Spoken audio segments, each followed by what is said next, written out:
మన గౌరవ ముఖ్యమంత్రి గారు మాట్లాడుతూ మైనార్టీ కాలేజీలకు సంబంధించినటువంటి ఫీజు రియంబర్స్మెంట్ అంతా కూడా బకాయి ఉన్నది. తప్పకుండా ఆ బకాయిలన్నీ కూడా రంజాన్ ఉన్నది కాబట్టి ఆ బకాయిలన్నీ కూడా విడుదల చేయిస్తాం, మీరు సంతోషంగా పండుగ చేసుకోండి అని గౌరవ ముఖ్యమంత్రి గారు అన్నారు. చాలా సంతోషం అధ్యక్ష, నేను దాన్ని వ్యతిరేకిస్తాను. చాలా సంతోషం అధ్యక్ష. మాకు కూడా ఉగాది పండుగ ఉన్నది కదా, మా వాళ్ళు కూడా కాలేజీలు నడుపుతున్నారు కదా, మా వాళ్ళకి ఇయ్యరా అధ్యక్ష? మాకు ఉగాది పండుగ మేము సంతోషంగా చేసుకోవద్దా? ఈ రోజు బీసీలు నడుపుతున్నటువంటి కాలేజీలకు ఫీజు రియంబర్స్మెంట్ కూడా విడుదల చేయాలి కదా అధ్యక్ష. నేను అందుకే విజ్ఞప్తి చేస్తున్నా అధ్యక్ష, మీరు ఎవరికి విడుదల చేసినా మమ్మల్ని కూడా దృష్టిలో ఉంచుకోవాల్సిందిగా మీ ద్వారా విజ్ఞప్తి చేస్తున్నాను అధ్యక్ష. అధ్యక్ష, ఆ రోజు గౌరవ ముఖ్యమంత్రి గారు చెప్పింది ఇమాం మొజాంలోకి ఇచ్చేటువంటి పెండింగ్ బకాయిలు 3 నెలలై దాదాపు సంవత్సరాన్ని వాటికి 3 నెలలకు సంబంధించి బకాయిలను ఇస్తామన్నారు పండుగ కాబట్టి. అదేవిధంగా దేవాలయాలకు మనం అర్చన గురించి ఇస్తారో వాటి కూడా వెంటనే క్లియర్ చేయడం కూడా జరుగుతుంది. కాబట్టి ఆ ఇష్యూ ఎటువంటిది ఇక్కడ చర్చ అవసరం లేదు. కాలేజీలకు ఫీ రియంబర్స్మెంట్కి సంబంధించి అందులో కులము మతము ప్రాంతం సంబంధం లేదు, అందరిది కలిపి ఒకటేసారి వస్తుంది. కాలేజీల బైఫార్కేషన్ ఇచ్చేటువంటి స్కోప్ కూడా ఉన్నది కాబట్టి అది ఉన్నటువంటి ఫైనాన్షియల్ సిస్టమ్ ప్రకారంగా పెండింగ్ పేమెంట్స్ అన్ని కూడా వస్తాయి. చాలా ఓల్డ్ పేమెంట్స్ ఉన్నాయి, వాటి ప్రకారంగా ఇవ్వడం జరుగుతుంది. కాబట్టి గౌరవ సభ్యుడు రాంగ్ విధంగా ఒక వాళ్ళకి మాత్రం పండుగ ఉన్నది కాబట్టి ఇవని చెప్పినా ఉన్నటువంటి అవాస్తవం, సత్యదూరం అని చెప్తాను. అధ్యక్ష, నేను ఈ మాట తప్పు మాట మాట్లాడతాను. ఫైనాన్స్ డిపార్ట్మెంట్కి వెళ్ళి లెక్క తీసుకున్న అధ్యక్ష, నేను మైనార్టీ కాలేజీలకు స్కాలర్షిప్లు రిలీజ్ చేసినటువంటి ఆధారాలు ఉన్నాయి అధ్యక్ష. సభ్యుడి దగ్గర సరైనటువంటి సమాచారం ఉండకపోవచ్చు, కానీ మంత్రుల దగ్గర సరైన సమాచారం ఉండాలి అధ్యక్ష. నేను ప్రభుత్వం దగ్గరికి వెళ్ళి సమాచారం తీసుకున్న అధ్యక్ష, మైనార్టీ కాలేజీలకు ఫీజు రియంబర్స్మెంట్ విడుదల చేసిండ్రు.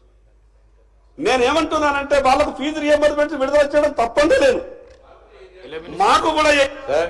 నేనేమంటున్నా అధ్యక్ష, ఫీజు రియంబర్స్మెంట్ కి సంబంధించి మొన్న డిప్యూటీ సీఎం గారు ఫైనాన్స్ మినిస్టర్ గారు సమాధానం చెప్పారు. బకాయిలు ఏ విధంగా ఉండే గత సంవత్సర కాలంలో కూడా మేము అన్ని కళాశాలలకు మా పరంగా ఫీజు రియంబర్స్మెంట్ జరిగింది. దాంట్లో మైనారిటీస్ పరంగా కూడా జరగడం జరిగింది అధ్యక్ష. మనలో భాగము వారు కూడా మనలో భాగం. Fee reimbursement definitely I stand on my words. Fee reimbursement గత సంవత్సరం కూడా వీలున్నంత వరకు ఫీజు రియంబర్స్మెంట్ చేయటం జరిగింది. మేము చెప్తా ఉన్నాము, కేవలం మైనారిటీల వరకే పరంగా చెప్పడం సరికాదు. వారు నివేదిక తీసుకుండొచ్చు, వారి ఫైనాన్స్ మినిస్ట్రీ ద్వారానో లేకుంటే వెల్ఫేర్ మినిస్ట్రీ ద్వారానో వారు ఆర్టీఐ ద్వారానో లేకుంటే వారికి సంబంధించి తీసుకోవచ్చు. కానీ మేము కూడా మా రాష్ట్ర ప్రభుత్వం తరఫున అందరికీ ఇవ్వటం జరిగింది, కేవలం ఒక్కరికే కాదు అని మీ ద్వారా గౌరవ సభ్యులకు తెలియజేస్తా ఉన్నాం. అధ్యక్ష, నేను ఒకరికి ఇవ్వడం తప్పు అంటలేదు, మాకు కూడా ఇవ్వండి అంటున్నా. మీరు వాళ్ళకి ఎందుకు ఇచ్చిండ్రు అని అంటలేను. బీసీలు కూడా ఈ సమాజంలో మనుషులే కదా, బీసీ విద్యార్థులు కూడా విద్యార్థులే కదా. ఒకరి మీద మీకు ప్రేమ ఎందుకు ఎక్కువ ఉన్నది, ఇంకోళ్ళ మీద తక్కువ ఎందుకున్న విషయం మాత్రమే అడుగుతున్నా అధ్యక్ష. మీరు ఇవ్వండి, సంతోషం అధ్యక్ష. వాళ్ళ దాంట్లో పేదలు ఉన్నారు, నేను లేదు అంటలేను. కానీ బీసీలు నిర్వహిస్తున్నటువంటి కాలేజీ యాజమాన్యాలకు రియంబర్స్మెంట్ ఎందుకు ఇవ్వరు? పండగలు మాకు ఉన్నాయి అధ్యక్ష. ఉగాది పండుగ వస్తున్నది, మేము కూడా సంతోషంగా చేసుకోవాలి కదా.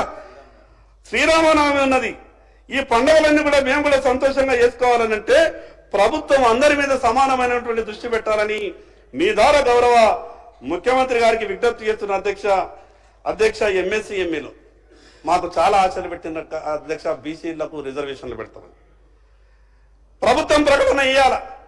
బీసీలకు ఏ రకమైనటువంటి రిజర్వేషన్లు పెడతారు, ఎంత పెడతారు, ఎట్లా పెడతారు అనే విధాన్ని ప్రభుత్వం స్పష్టంగా ప్రకటన ఇయ్యాలని మీ ద్వారా విజ్ఞప్తి చేస్తున్నాను అధ్యక్ష. అదేవిధంగా ఈ కార్పొరేషన్లు, ఈ ఫెడరేషన్లు ఏవైతే ఉన్నాయో, మీరు బీసీల ప్రత్యేకంగా సమావేశం ఏర్పాటు చేసి వాటిని ఉత్సాహ విగ్రహాల్లాగా ఉంచకండి.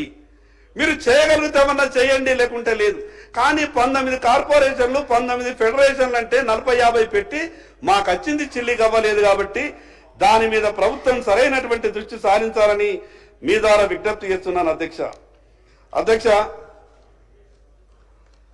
పరిశ్రమలు పరిశ్రమలు అంటే కేవలం హైదరాబాద్ రంగారెడ్డి